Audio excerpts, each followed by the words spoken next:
जी। Colonel Rakesh Kumar Verma जी। राधा वल्लभ श्री हरिवंश। महाराज जी, आपके चरणों में कोटि कोटि नमन। गुरु जी, राधा रानी एवं आपकी कृपा से आपके बताए मार्ग पर विवेक, दृढ़ निष्ठा और संकल्प से शास्त्र संबद्ध चलने का प्रयास कर रहा हूँ। नाम जप और ध्यान भी चल रहा है। गुरु जी, मन में एक प्रश्न है।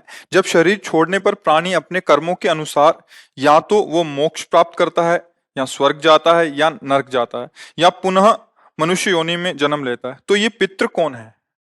जैसे देवलोक में ये है, ये देवलोक के अंतर्गत आता है।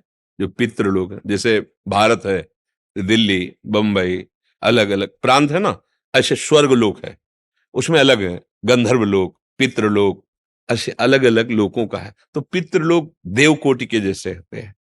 वो अच्छे सुकृत किए, मुक्त नहीं हुए, वो वहां विराजमान है। अब उनके जब सुकृत खत्म हो जाएंगे, तब फिर कर्मानुसार जन्म होगा। ऐसा थोड़ी कि वो स्थायी विराजमान है। जैसे देवता है, तो जो एक है सृष्टि के समय प्रकट हुए थे, और एक है जो मनुष्य शरीर से पुण्य करके देवलोक जाते हैं। तो उनके जब पुण्य क्षीण होंगे तो फिर यहाँ आएंगे। पुण्य क्षीणे मृत्यु लोके विशंति। ऐसे ही पितृ हैं। जो स्थायी पितृ हैं वो अलग है। जैसे अग्नि देवता है, अब ये कोई तपस्या या पुण्य से थोड़ी, ये तो अग्नि अवतरित ही हुए हैं जगत सृष्टि के विधान में। पवन देवता है, ये अवतरित हुए हैं। अब ये थोड़ी कि इनके पुण्य क्षीण होंगे तो मृत्यु लोक में जन्म लेंगे, ऐसा नहीं। अब जो हम तपस्या भजन पुण्य करके स्वर्ग लोग जाएंगे, जब तक उनका पुण्य रहेगा तब तक भोग मिलेंगे, फिर इसके बाद हटा दिए जाएंगे वहां से, फिर मृत्यु लोक आ जाएंगे। तो ऐसे ही पितरों का है। जो स्थायी पितर जैसे अर्यमा आदि हैं, ये भगवत स्वरूप है, उस लोक के अधिष्ठात्र हैं। उनके अंडर में जाकर हो। अब तभी तो मनाते कि अगर हमारे कुल में कोई महात्मा प्रकट हो जाए, भक्त प्रकट हो जाए, भजन करे, तो हम इससे ऊपर निकल जाएं। पुण्य क्षीण होने पर मुझे नीचे जाना पड़ेगा। अगर वो बहुत पुण्यात्मा और भजनानंदी हमारे कुल में आ गया तो हमारा कल्याण हो जाएगा। तभी कहा गया ना 21 पीढ़ियां तर जाती हैं उसके पितर। देवर्षि नारद जी ने कहा है, जब कोई भगवान का भक्त जिसके कुल में पैदा होता है तो वहां पितर उत्सव मनाते हैं, पितृलोक में ताल ठोकते हैं, भुजा ठोकते हैं। आप मुझे कोई परास्त नहीं कर सकता, क्योंकि भगवान का भजन करने वाला बालक हमारे कुल में। अब हमारा निश्चित कल्याण हो जाएगा। अब हम यहीं से ऊपर जाएंगे, नीचे गिरना नहीं पड़ेगा। अब हमें ऊपर जाना होगा, भगवत धाम में जाएंगे। तो ये विषय है कि पितृलोक में जो सुकृतवान, अब जैसे अपने पितर नरक में भी तो है ना, कोई ऐसा थोड़ी है कि वो नरक में नहीं। दोनों प्रकार के कर्म जैसे होते हैं ना, तो जिसकी जिस कर्म की वृद्धि हो गई, अच्छे बहुत कर्म हुए तो देवलोक के पितर, और बुरे कर्म हुए तो पितर नरक लोक में भी तो है ना, नरक की यंत्रणा भी भोग रहे हैं। तो दोनों अभी अधूरे ही तो है ना, दोनों अधूरे हैं। पूर्णता को ना तो स्वर्ग वाले प्राप्त है, वो तो नरक ही है। उनको भी जन्मना होगा, इनको भी जन्मना होगा। ये थोड़ा अच्छी सुविधाजनक जेल है, और वो जो नरक है बड़ी असुविधा और कष्टप्रद जेल है। जेल दोनों ही है। देवलोक कोई स्वतंत्र लोक थोड़ी कि परमानंद की अनुभूति होगी। पूरा का पूरा जलन वैसे ही होती रहती है। अपने बगल से विमान निकला, अपने से कई गुना अच्छा और कई गुना सुंदर अप्सरा, कई गुना सुंदर उसके सुख सामग्री, तो देख के ईर्ष्या हो रही, जलन हो रही। इसके बाद स्मृति आती रहती है, ये पुण्य खत्म हो जाएगा।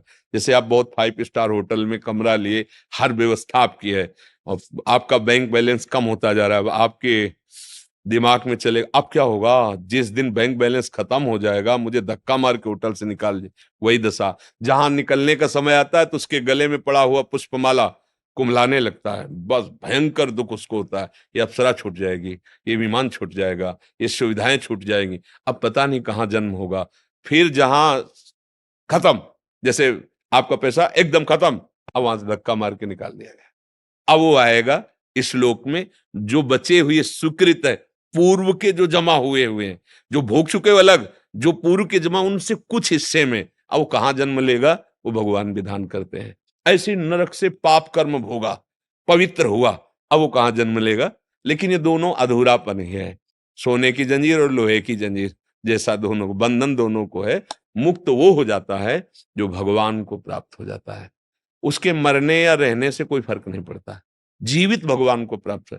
ये निरंतर भगवान का सुमिरन हो रहा है, भगवान की सेवा को, तो जीते जी मुक्त है।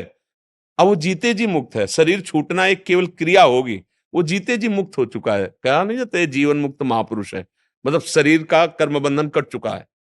अब केवल प्रारब्ध रह गया है, जितने समय तक वो बस शरीर छूटा तो जो हैं वही हैं, वो जीते जी ब्रह्म स्वरूप हो गए, अपने स्वरूप में स्थित है, उनका कहीं आना जाना नहीं होता ज्ञानी का। और भक्त का जो भावना करता है कि मुझे साकेत जाना है, राम जी के पास, मुझे कैलाश जाना है, शिव जी के पास, मुझे गोलोक जाना है, मुझे वृंदा, वही वही चिदानंद धाम स्वरूप से उसमें विराजमान हो जाता है। गुरु जी ये मान के चलें कि जैसे फौज में यूनिट पे पहुंचने से पहले एक ट्रांजिट कैंप होता है, बीच में कुछ दिन के लिए वहां पर उनको रखा जाता है, जिससे कि यूनिट पहुंचने से पहले उनको सब समझ आ जाए। तो ये बीच का हिस्सा है, अभी पूरा नहीं हुआ। नहीं, यूनिट देखो नहीं पहुंचे, उसमें क्या, यूनिट मतलब मोक्ष। देखो उसमें क्या है कि उसको तो लक्ष्य तक पहुंचाना है, पर ये लोग लक्ष्य से रहित हैं, इनको लक्ष्य का ही पता नहीं है ना, इसीलिए तो भटकाव होता है। नहीं, अभी लक्ष्य का पता हो तो वहां थोड़ी बीच में जाना है, सीधे लक्ष्य में पहुंचना है। ऐसा थोड़ी कि सबको स्वर्ग ही जाना पड़ेगा, नरक ही जाना पड़ेगा, नहीं, सीधे भगवत प्राप्ति। ये मनुष्य जन्म में यदि हम सुलझ जाएं, सही से भजन करें, तो हमारे शुभ अशुभ दोनों भस्म हो जाएंगे। शरण निरापक पद रमित, सकल अशुभ शुभ नंस, सकल अशुभ शुभ नंस, देत सहज निश्चल भगत, सो जय जय श्री हरिवंश। दोनों खत्म हो गए, शुभ तो स्वर्ग का काम खत्म, अशुभ तो नरक का काम खत्म, और भजन किया प्रभु का तो सीधे लक्ष्य की प्राप्ति। ये विश्राम स्थल नहीं जाने पड़ेंगे, समझ पा रहे हैं आप? अगर आप विश्राम स्थलों में गए तो लक्ष्य है ही नहीं आपका, तो लक्ष्य को जानते ही नहीं, फिर यहीं जन्म हो। अब लक्ष्य बने तब वहां जाओगे, ऐसा थोड़ी कि वहां से आके बीच में पड़ा हुआ फिर आप ऊपर चढ़ जाएंगे, ऐसा नहीं होगा। समझ रहे ना?